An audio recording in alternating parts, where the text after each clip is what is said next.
We're headed to Bellows today. The stairway to heaven is around this next finger here. Turn the camera here to the right, see if you can see it as we pass by. Yeah, should be able to see the glint of it there. And then that is Kaneohe Bay, and that's the peninsula jutting out, and right out there is the Marine Corps Air Station. So we've got two vehicles. We got the Wagoneer and the Wrangler. So we're taking the Kodiak canvas tent. The 10x14 is a massive tent.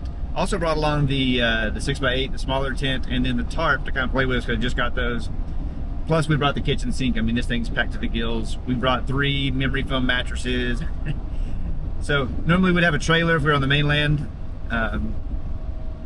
We don't have a roof rack for this yet, so we can't pile a bunch of stuff on top. So we're basically just, I filled the whole back full of crap, and the kids and Catherine are in the 392 back there. We're going to be turning left into Bellows, the old Bellows Air Force Station.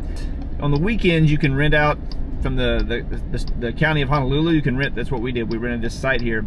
Turn and then left. The other part of it is the Air Force recreation. Air Force did keep a hold of part of it. You have to have an ID card to get on that portion. You can also get campsites there, but they're not on the beach, and ours technically isn't on the beach. There are some that are right on the beach, but you have to be lightning fast. There's only like 6 of them. You have to be lightning fast to get those, and I was not able. So we're a good ways off the beach, you know, but I don't mind that. It's not a big deal. We're kind of sheltered from those winds coming off. Normally there's a whole lot of food trucks here. There's only a few right now. Now you drive through here, just used to all be open. When I say open, I mean you could drive anywhere through here.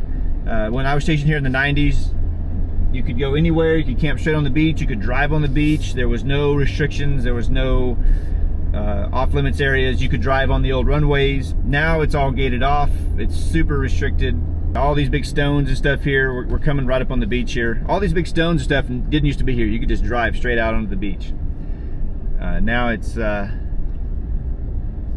all blocked off, as you can see. Where exactly our campsite is, and it is one of these right over here. And there are some places that, okay, you can, looks like you can park back in here. Can you drive back to them? I don't know, maybe you can. I'm gonna say maybe so. I don't know. I didn't think you could drive back here. This is new to me. Hey, this is pretty deep, so I'm gonna go to sand and mud on mine, but I'm gonna go through here. We're somewhere over there, I think. We can. What side? 31. So that we're on that side of it. Yeah. So we can either go back around, but if we can get over there, looks like the road over there. But I don't know how this snakes through.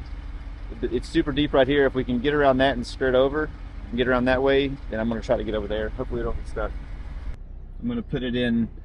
What I'm doing is gonna raise up, go to 4-wheel drive. I'm gonna go to sand and mud.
So the nice thing about having a footprint is that you can kind of figure out whether you want the tent to go before you actually have to get the tent all out here. So this is a little difficult to deal with because it's super windy and it's like a big parachute, but once you get a couple of stakes in just to kind of get it placeholders down, once I get the big canvas tent on here, I can take those placeholder stakes out, set it up with the stakes I drill in, and we'll be good to go.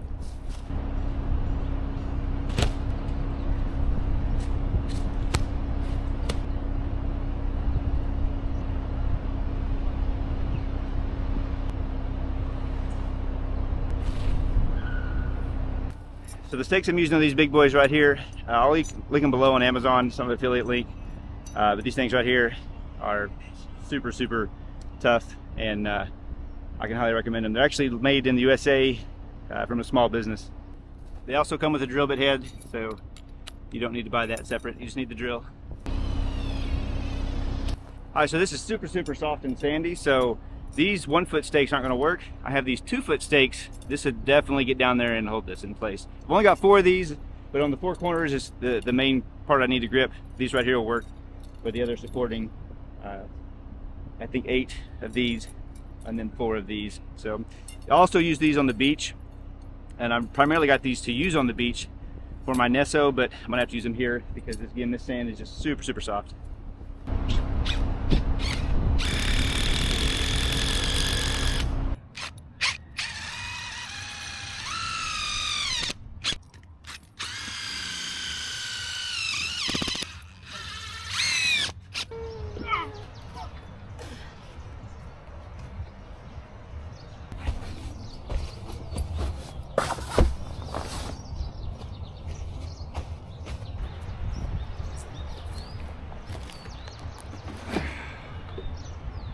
So the spot we picked, which, you know, we could have come out here and probably recon this, but the spot we picked is not in the shade during the afternoon. So one of the other things I picked up was this Kodiak canvas tarp. And so I'm going to try to pitch the tarp right here to kind of block the shade. The only problem I'm going to run into is I only got the 1-foot drill-in stakes. I don't have any more 2-footers. And this ground is super soft. Even those 2-footers down in there, I mean, they're in this long and they're still, you know, they're anchored good, but it's still all the way down as loose ground. So we'll see if possibly I can tie into the 2-footers already down in there, because they've got those loops on them that I'm not using. So I'm just going through the D-rings on the Kodiak, the canvas tent itself. So if I can do that, then one side will be secure, and then this side over here, maybe I can use a couple of the 1-footers. I don't know, we're gonna try to get it up, see what we can do.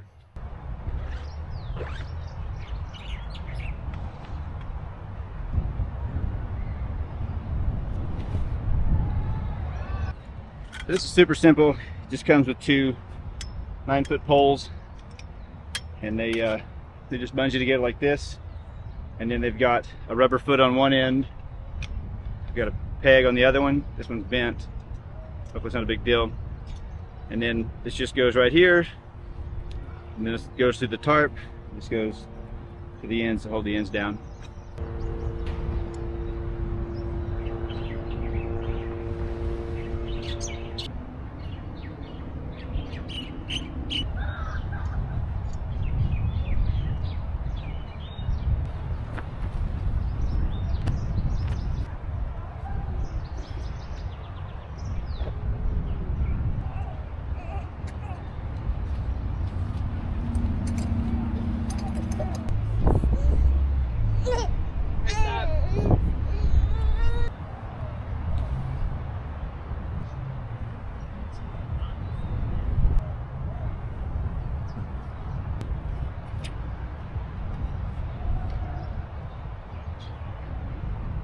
Get home from work, you come, set everything up, have a night by yourself, you know, downtime.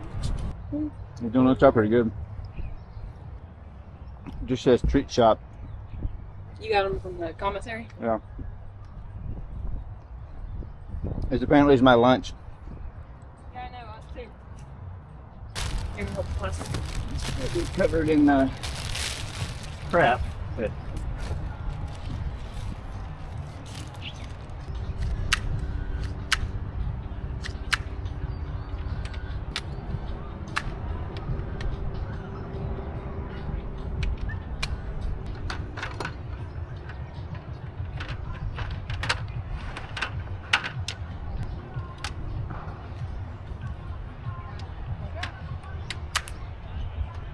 so there's a couple of these sites that nobody's in. They were taken when we rented them, but of course all the beach sites are quick to go. But you know, honestly, I'm glad we're not on a beach site.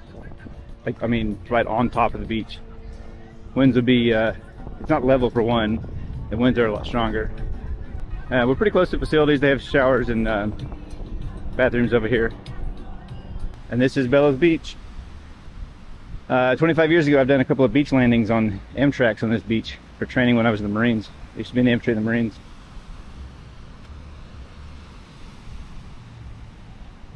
We'll come back out here and explore the beach more a little bit later on. Probably tonight, let's come out here. And then tomorrow we'll for sure be spending the day on the beach. And this is our setup from afar. The 392, the Wagoneer, Quebec canvas 10x14, and the, I think it was a 9x7 tarp, or maybe it's a little bit bigger. They actually complement each other pretty well. I will say setup did take approximately an hour and a half. But you know, that's chasing kids around and it's all that kind of stuff. So basically we're leaving the fridge in the Wagoneer. Nice thing about the Wagoneer is we've lowered it to the lowest setting, so you can come up here and you can get into the fridge pretty easy. Because Catherine said, oh, I can't reach it, and she said, why don't you just lower the suspension? So we did, because it was about to right there. And we've got this down. I've got it double tied. I've got two of these drilled in onto a carabiner, and then that. But on this back side over here, I had run out of drill-in stakes, so I had to use regular stakes. But it's holding so far. Most of the tension is on this side anyway. And then I've got these holes here that actually are technically for the awning, and the awning is I've just got it flipped up right now. I'll probably roll it up, but kind of got it flipped up right now. And I've taken these little ball heads and put on here to blunt,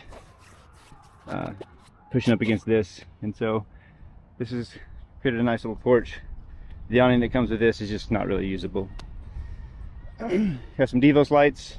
These work pretty good. This is a Mountain Summit Gear roll-up table I've had for years. Jetboil Genesis stove. And then on the interior, I'll go around back. Pretty simple. We're going to get some X-Ped. Oh, we're going to get some X-Ped mats, because these memory foam mattress pads are super comfortable, but they're super bulky. We just got them right here on this side. Our main entrance is over there. I did get the canvas part that you put on the floor, and it's good to get this because it helps keep it clean in here.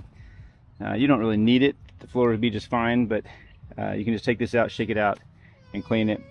Over here I've got I've got my battery box, got two Battleborn batteries, and a 2500 watt pure sine wave inverter. He sees me in here and he's wanting in here. And then over there we've just got clothes and all that stuff. So pretty simple in here. Got a couple of Devos lights in here as well. Got a red one to keep on low during the night, and then we'll just sleep right here. All right, let me go over there. He sees me in here and he's wanting in here.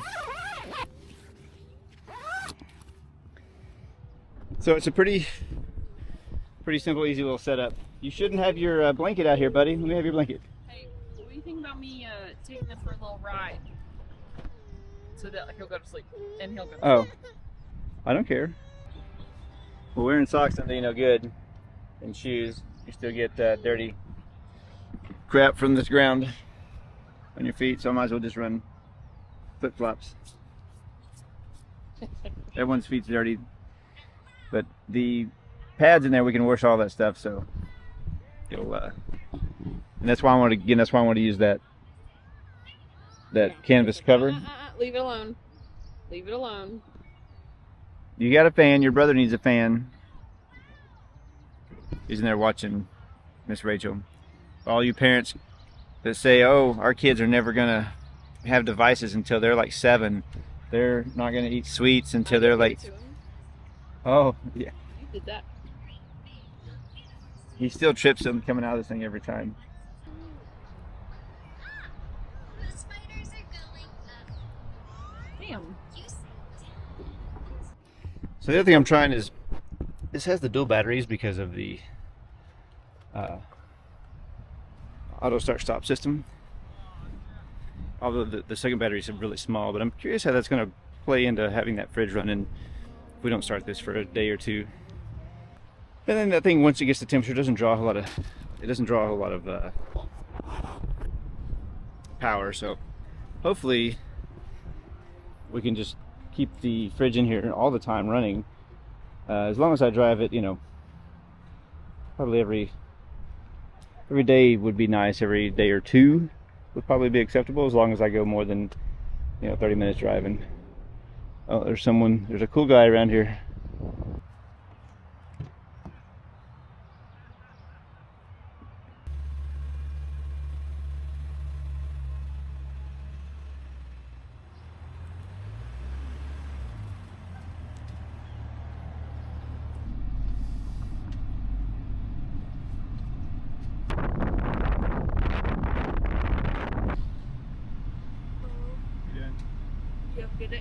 Yeah, I'm the dependent. I didn't realize. I've been doing this all day. Like, It's actually okay. I'm retired too, so I'm the dependent now. But I did 20 years, so I'm retired now. But it's all good. So now we're on Bellows. Well, we've been on Bellows, but we're on the Air Force Reserve, or not reserve, but the Air Force. There's a stop sign there. I always run it. I always forget there's a stop sign. Recreation area. They've got cottages over here. They've got mini golf. They've got camping. You can even see some old World War II bunkers that are still in place. So this was initially, this was a sugarcane plantation, and then in 1917 they turned it into a military installation. And they converted it, it became Bellows, I think, in 1933, named after a war hero, I think from World War I. And then 1941, it became a full-time base, and the two airstrips, they're an X pattern, were here, and there were several airstrips around Oahu after Pearl Harbor happened. And so now, again, it's just, they got playgrounds. They've got, this right here is where you check in. It's like I think they got a restaurant in there, and it's where you check in for your cottages and stuff like that. They've got disc golf over here, a pretty big course that I've never seen anyone ever play at. They've got some historical markers over here as well. Here's the mini golf. Well, it looks like they've got a little driving range over there too. I didn't know that. And then the bungalows. And they've got a gas station and a little shopette, which is like a 7-Eleven in the military. They call it a shopette. So it's a pretty nice little place. Here's the campground right over here, but the camp, it's really tight. You're right on top of each other, so I prefer the one off the installation versus, although I haven't been to that back portion back there. Then here is the Express, and we're going to get fuel, and hopefully they have high octane, because all the other military places, gas stations, have been out of high octane because the fuel tanks all were bad, and they had the big Red Hill scare thing, and they shut down all of them.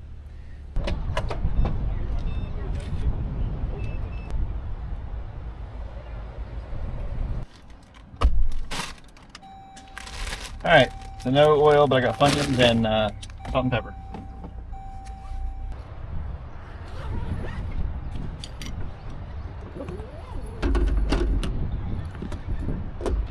Who doesn't like Funyuns? They're good. So salty, huh?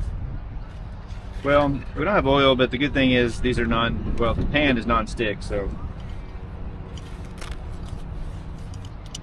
it shouldn't be that big of a deal. Well, I was thinking maybe you should cook some sausage anyways, because he's not going to eat the steak. Oh, okay. But he'll eat sausage, you know what I mean? Yeah.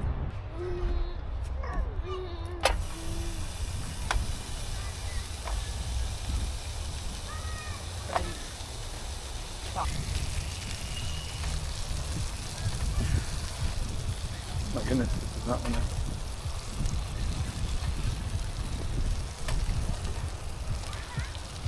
Some slippery stuff.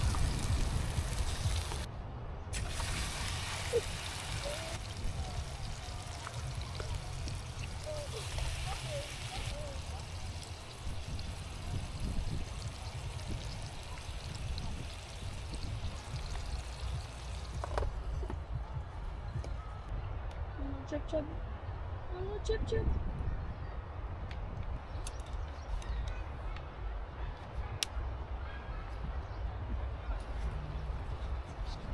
I think they're overdone.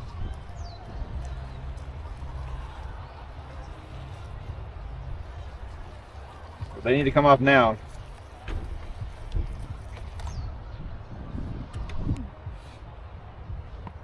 Well, the problem is I put the lid on the top and that's kind of how I cooked it. Well, it wasn't the best steak I've ever cooked, but with the winds I had to cover it up, so I kind of cooked it in a way that it still tasted okay. Just, you know, it's not as good as I can do when it comes to cooking steak.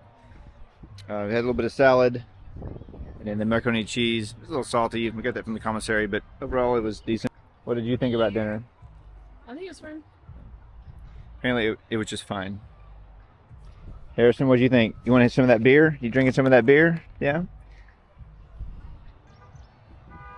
So we're just using the...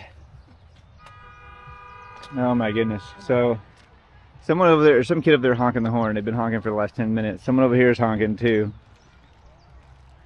Crazy. So we're gonna do dishes. We could heat up water and dump in there and then take over there, but Catherine just wants to use cold water, so we're just using the box that we keep the dishes in, the plain old box, as the wash the dishes, and then we'll use that to. Okay, this is. Are we gonna leave this out overnight? Yeah, I mean, I'll put it underneath the that over there. Now there's a whole bunch of people screaming all across the whole shoreline. This is, you know, I don't know what's going on, but it's upsetting Indiana. And then Harrison is trying to go over there where she's doing the dishes. It's just fun times. Well, we have a couple of kids that keep shining these lights right into us, and there's a bunch of parties going on.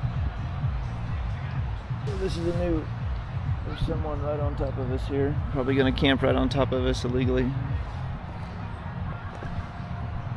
Better be careful. Yeah, I think they saw my vehicle. Oh, no, there's a road there. They were following that road around, and then they saw my vehicle blocking it. I bet. These little kids, though. Why do they have to give them a 25,000 lumen flashlight to play with? Why couldn't they just give them a regular flashlight? So, quick update on the evening. We've decided to go ahead and just. So it's super smoky, like super smoky, and they're burning plastic over here. They've been playing the music really loud, hooping and hollering, and so we've decided to just go ahead and get them out of here. All right, so my battery died, but basically Catherine has left with the kids to head home. I'm gonna start tear down. It just smells like someone is burning plastic. They've been burning plastic for like an hour or two. All these, there's supposed to be no campfires at all, but everybody's got a fire out here. It's all blowing on top of us, so that's not good for the kids. Additionally, this group over here, they keep shining these super bright flashlights the kids do into our campsite, keeping the kids awake. Everyone has generators. You're not supposed to have any generators out here. Everyone is just on top of each other. There's probably 1,000 people out here. This is, you know, we love the outdoors. We love overlanding, camping, hiking, all that stuff. But this is not the outdoors. This is just, and that's why we hate Hawaii, because in terms of camping anyways, overlanding and stuff like that, because there's no public space that you can go that you just are not trying to have 4,000 people stacked up on top of you, whether that be on the beach, whether it be campsite like this. It's just people are driving by, they're honking, there's parties everywhere. It's just, you know, if I was 20 years old, this would be great. But when I'm 45 years old with a 3-month-old and a 20-month-old, you know, this is not what we enjoy and it's not what we like when it comes to the outdoors. We like to be secluded or at a campground that's going to be, you know, not just a big party. So starting the teardown, I'm just going to throw everything in there. It's not going to be neat or pretty, and head back home. Like I said, Catherine's already headed home, so it's kind of the situation. So, you know, I sorry that you know, we weren't able to give you more of an adventure. This is kind of an adventure in its own way, but in terms of checking out the beach, we're going to go check out some of the old bunkers and and take a look close as we can at the old airfield. Used to you could get to that stuff, it's all fenced off now, but we were going to go take a look at that and explain some of the history. So maybe we'll come back out during the day and do that. I'm not for sure what the plan is, but we're probably going to be, the kids are going to be super tired. I mean, they already, it's already almost 9 o'clock, and they were both just kept awake again from the smell and the smoke and just all the crap going on. And so we'll see what happens. Maybe we'll get back out here tomorrow, but if not, thanks for watching. We'll see you in the next one. Hopefully we can find a place to camp that's not going to be just stupid, but you know, I don't know. I think all these campgrounds are like this here in Hawaii. So less than a year left here, thank goodness.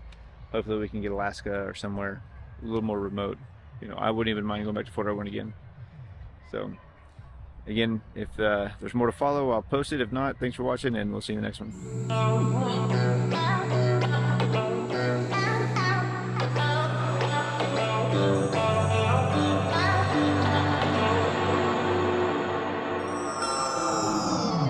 Me awake, bring me back to reality.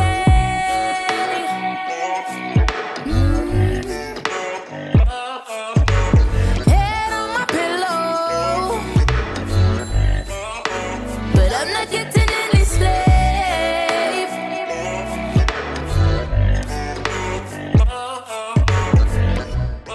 The world's been waiting, where were you? Everything you want, waiting for you. All that's left to do is left to you.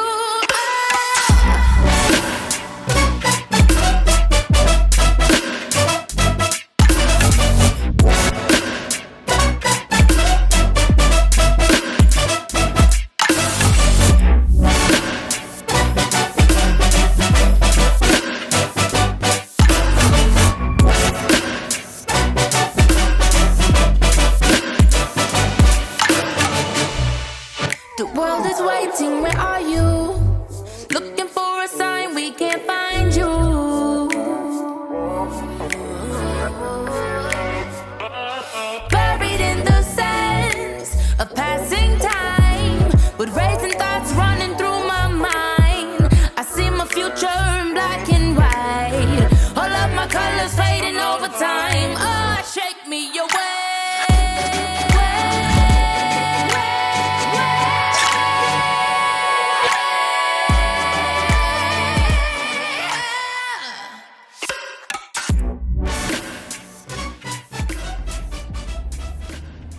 Alright, we're all packed up and we're heading out of here. Had some guys that came right through. There's a road that for some reason comes right into our campsite, and 2 cars come flying around, and I said, hey, you're coming right through my campsite. And he's like, oh, sorry, it's the first time I've been here. I'm like, yeah, I understand that, but it doesn't mean, you're still coming through my campsite. Well, they sped off. They got on the main road. They screamed out their window, douchebag. If you look right to our left here, they've got a fire. They're not supposed to, and they're illegally camped right there. It's just rampant everywhere here. It's like the Wild Wild West. All right, made it home. Good night.